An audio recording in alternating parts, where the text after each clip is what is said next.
It's Saturday morning in Italy, and you're listening to the Magic Towns Italy podcast. Let's dive into this week's stories. Welcome back to Magic Towns Italy, the podcast with Miles and Alessia. Today we're taking a really fascinating journey to Italy in this episode, all about Italian farming and produce. When you think Italy, you think food, right? Amazing food. Well, there's a good reason for that. But is Italian farming just about that incredible produce? Or is there something, I don't know, deeper, maybe even a whole new life calling for some of you thinking about relocating? We're going to look at the huge cultural and economic role farming plays, and then explore how this unique landscape might actually offer a really unexpected opportunity for a fresh start. Our insights are coming straight from Magic Towns, Italy. Okay, great. Let's dig in then. Italy's got this incredibly long history, this identity as a place for fresh, really flavorful, and key affordable produce. What's amazing to me is that buying direct from farmers, it's not some like niche hipster thing there. No, it's totally mainstream, a really cherished everyday part of life. It absolutely is, and the numbers, well, they really back that up. Studies show, get this, 73% of Italians believe buying direct is the best way to guarantee quality and safety. And even more, something like 86% wish they had a farmer's market right near them. Italy's built Europe's largest network, over 1,200 markets. They serve about 15 million consumers. Wow, 15 million, that's huge. It is, and it's a model that honestly is looked at worldwide now because it's just so woven into daily life. And that scale, it leads us to something that was really eye-opening for me. The farm produce price gap. We're not just talking slightly fresher food here. We're talking serious savings financially speaking. Think about this. Italian supermarkets mark up produce by, on average, a massive 194% compared to what farmers sell it for directly. I mean, farmers get a fair wholesale price, sure, but then the retail chain adds so much. Let me give you some concrete examples. A kilo of fennel, the farmer might get, say, 0.37 euro. In the supermarket, it jumps to 2.18. That's a 489% increase. 489%. Wow. Or zucchini. That goes from about 0.96 at the farm gate to almost 2 euro in the store. So plus 107%. Tomatoes around 93% markup. Even carrots, which are pretty basic, they still get an 83% markup. Consumers are paying nearly double what the farmer actually received. Okay, so these aren't trivial differences at all. What does that mean in like real terms for an average family's budget? This savings can be quite significant. For a family, that could easily add up to, say, 325 saved over a year, maybe more. And remember, it's not just the money. You're often getting stuff picked that morning or the day before, peak ripeness. Much better flavor, more nutrients, compared to something that sat in supermarket cold storage for a week. And does this advantage hold up if we look internationally, like compared to the UK or the US? Oh, absolutely. It becomes even more dramatic, actually. Let's stick with that fennel example. Okay, a kilo might be 5 pounds, 5 pounds 50 in a place like Waitrose or Sainsbury's. That's roughly 3 times the Italian supermarket price. And compared to the Italian farm price, it's almost 17 times more expensive. 17 times, goodness. Yeah. And in the US, fennel can be like $3.99 a pound. That works out to about 7.7 euros per kilo. So for many items, the price difference is just huge. It makes shopping direct in Italy incredibly attractive, especially if you're coming from one of those countries. And this isn't just a few random markets either. There's this massive network called Campagna Amica is run by the Farmers Association. It's the world's biggest direct-to-consumer system. Over 10,000 farms, those 1,200 markets we mentioned, generating something like $4 billion dollars in sales. No other country really has anything on that scale. Okay, so the economics are, well, undeniable. Huge benefits. But you mentioned earlier, this isn't just about money. There's a deeper cultural thing going on, right? Absolutely. This whole farm direct culture, it's not some new fad. It's properly woven into Italy's heritage. For so many Italian families, the weekly trip to the open air market is just what you do. It's preferred over the supermarket, and yet partly for savings, but also it's about trust. Tradition, there's a real connection. Shaking the hand of the person who grew your vegetables, that means something. So it's normal. It's quite different from, say, the US, where farmers markets can sometimes feel a bit, I don't know, quaint or maybe premium, expensive. In Italy, the Mercato Contadino, the farmers markets, is completely mainstream. Even in big cities like Rome or Milan, people know their local market days, and they genuinely get excited about stocking up on seasonal stuff, farm eggs, artisanal cheese, and this cultural connection. It runs so deep, it's even recognized on a global level. I read that in 2019, UNESCO actually recognized transumanza, the seasonal moving of livestock, as intangible cultural heritage. That's right. And that recognition, it really underscores how agriculture and culture are just, well, inseparable here. If you ever go up into Italy's alpine regions in the summer, you can actually experience this quite directly. You can visit these places called malghe, the rustic mountain dairy farms. The cows are up there grazing on wild flowers, and the farmers are making cheese, butter, using these really traditional methods passed down for generations. These aren't tourist traps, they're living heritage sites. Tasting formaggio di Malga, that's the Alpine farm cheese, right where it's made, or seeing shepherds moving their flocks. It's powerful. It reminds you how deep these roots go. It's actually quite common for families, especially in northern Italy, to hike up to these farms specifically for that experience. Talking about authentic experiences, many foreigners, when they picture the Italian countryside, they might think of those super expensive Tuscan villas. But the reality, especially with things like Agatura Yosemite farm stays, it seems much more, well, accessible and authentic and affordable too. Oh, it's a fantastic network. There are now, get this, over 26,000 agriturismo farmhouses. They're spread across something like two-thirds of all Italian towns and villages. And while Tuscany has plenty, sure, places like South Tyrol up in the Alps actually have the highest density. They range, from very simple rustic places to maybe slightly more polished country houses, but the core idea is always the same, connecting guests with the farm, with its products. And that connection goes right onto your plate, I imagine. It absolutely does. Picture a Sunday lunch at an agriturismo. It's a big deal, a cherished Italian family thing to do. You'll likely get this amazing multi-course meal, all super fresh from the farm, maybe handmade pasta with their own eggs, roast from their livestock, vegetables picked that morning, wine from the vineyard next door, and all this for honestly a fraction of what you'd pay in some touristy restaurant. Because these are real working farms first, not just hotels dressed up to look rustic. You might wake up to roosters crowing, maybe even get invited to help pick some tomatoes or join the family for a meal. It's very genuine. So, how did Italy manage to build up such a strong and importantly authentic agritourism sector? It seems quite unique. The government's actually played a big role. They started encouraging this back in the 80s, offering tax breaks to family farms if they opened up rooms or served meals to guests. But, and this is really crucial, there's a legal requirement. By law, an agriturismo has to earn more money from its farming activities, selling crops, livestock, whatever, than from hospitality. That's what keeps them grounded as real farms. It stops them just turning into hotels in the countryside, and it helps keep them authentic and frankly affordable. You're often looking at prices that are surprisingly low for the experience, maybe say 50 to 80 euro per person for dinner, bed and breakfast.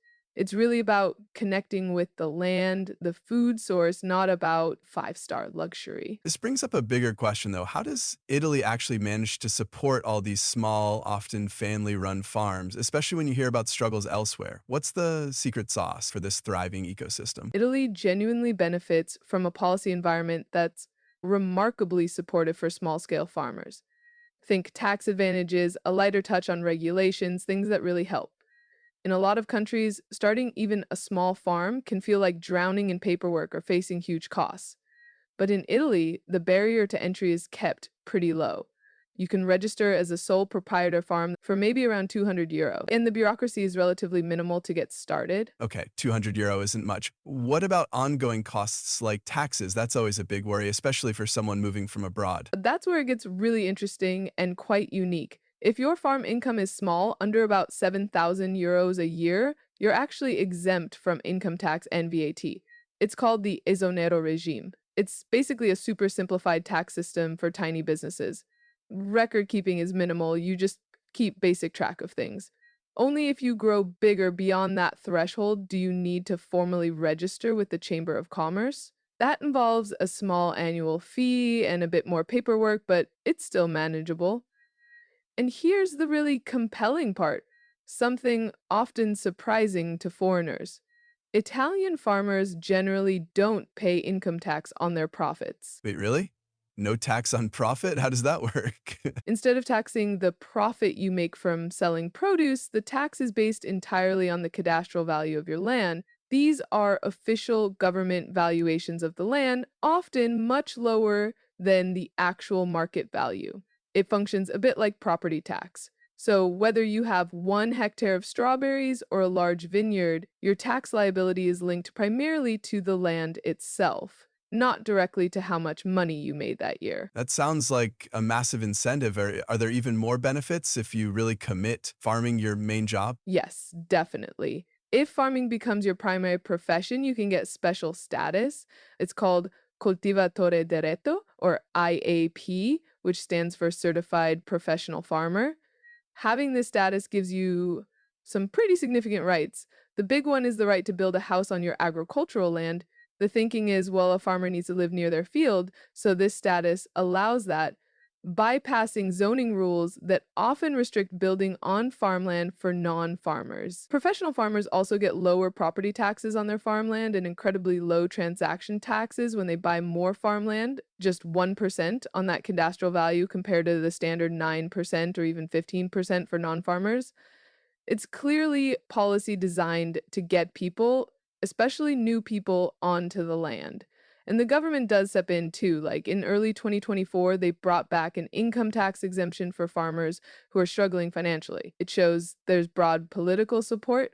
Plus, you've got EU grants and regional microloans often available to help farmers get started or invest. Okay, so Italy is definitely farmer friendly. That seems clear. But despite all this support, our sources point out this kind of youth dilemma. There's a big question hanging over Italy. Who's going to carry on this tradition? The average age of an Italian farmer is apparently 63, and only about 7% or 8% of farms are run by someone under 40. That's way too low for generational turnover, especially when you compare it to the EU average, where it's closer to 1 in 3 farms led by under 40s. Yeah, it's a real demographic challenge, a vacuum, really. And it has potentially serious consequences. You could see whole categories of artisanal products, local crop varieties just disappear. The countryside itself could become neglected as older farmers retire and there's no one new stepping in.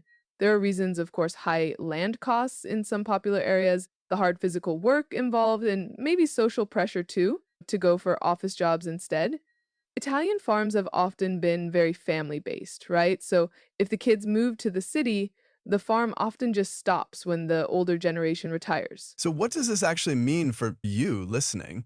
This challenge, this gap, it actually creates a pretty unique opportunity, especially for people maybe willing to embrace rural life, expats, retirees looking for something completely different, the policies, the clear need.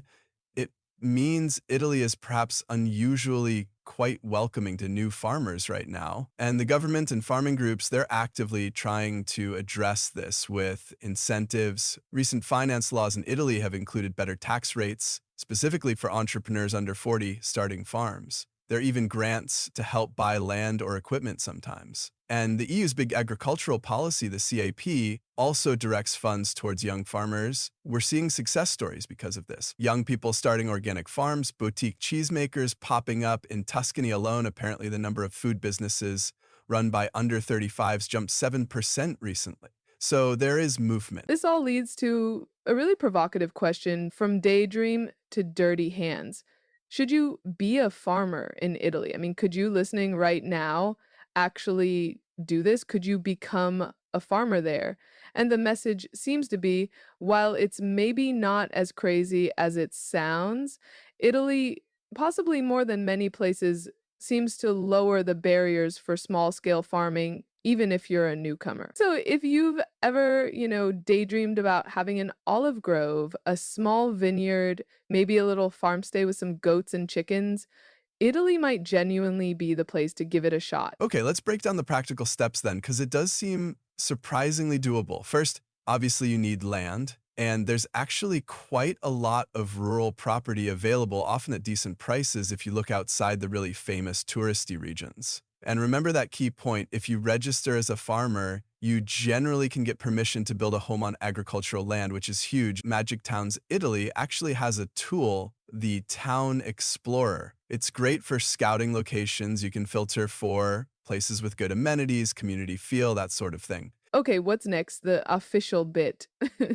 Yeah, registering as a farmer, it basically means getting a Partita IVA. That's your business tax ID number. You register it with a specific code for agriculture. It's usually just a few forms, maybe €20 in fees, Pretty straightforward. and then you're officially a sole proprietor farmer. If you're starting small, expecting to sell less than that, €7,000 a year, you operate under that lightweight Acenaro regime.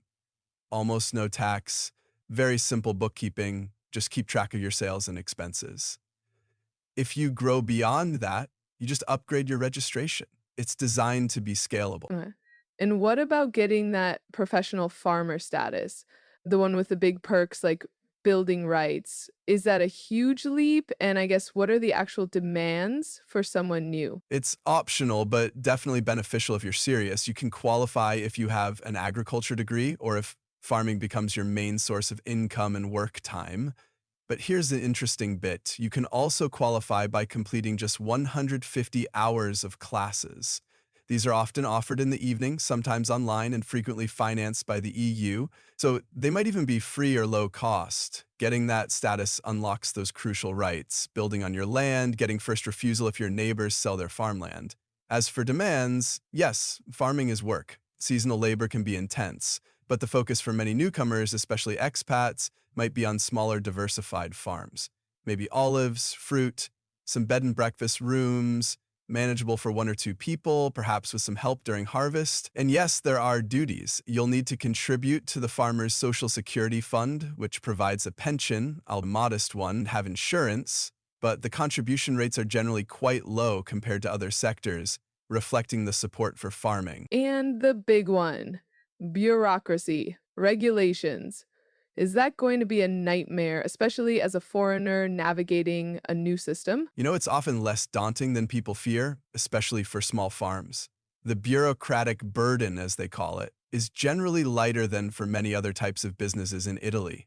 A lot of it can be managed with help from a local accountant. They're used to dealing with farm specifics, and the big farmers associations like Colgiretti or CIA offer tons of support services to members. They're often very helpful to newcomers, whether Italian or foreign. And crucially, for direct sales, selling your veg at the market or from a little stand at your farm gate, you generally don't need endless permits in Italy. As long as you follow basic food hygiene rules, it's quite straightforward. Honestly, the biggest initial hurdle for a foreigner might just be the language or getting used to local ways of doing things. But the system itself isn't designed to trip you up. It really sounds like a genuinely supportive environment then. You're stepping into a place where customers actually want to buy directly from you, where there might be regional funds to help you start, say, an organic beekeeping project, and where local restaurants are actively looking for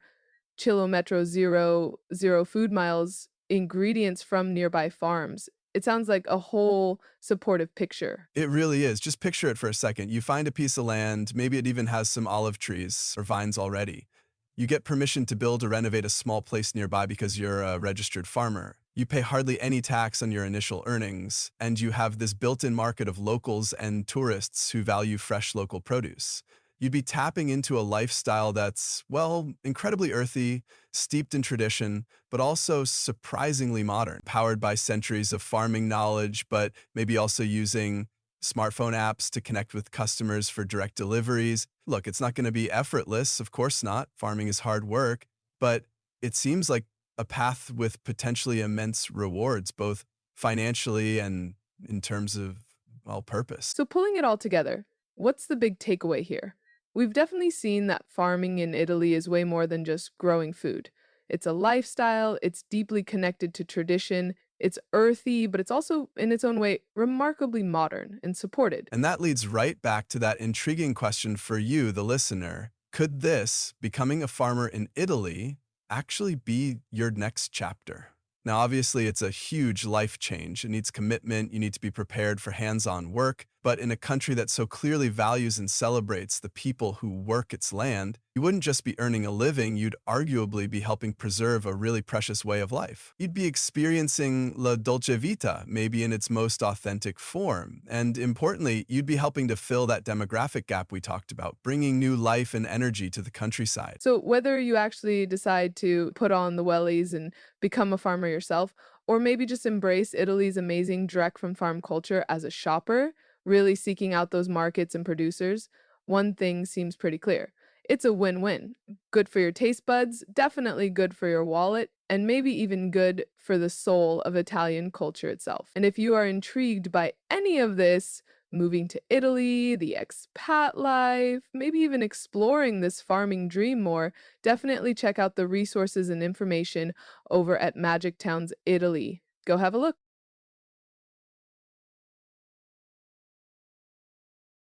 That's it for this week on Magic Towns Italy. You can create a free account at magictowns.it and explore over 2,000 towns, including those offering the 7% tax scheme, as well as download dozens of expat guides. We have over 200 data points per town, more than Italy's Statistics Authority itself, covering everything from property prices to schools, healthcare, crime, and more. If you want full access to filters and unlimited searches, upgrade to Magic Towns Premium. Use the code podcast for 20% off an annual plan. Thanks for listening. Our next podcast will be live on Saturday at 9 a.m.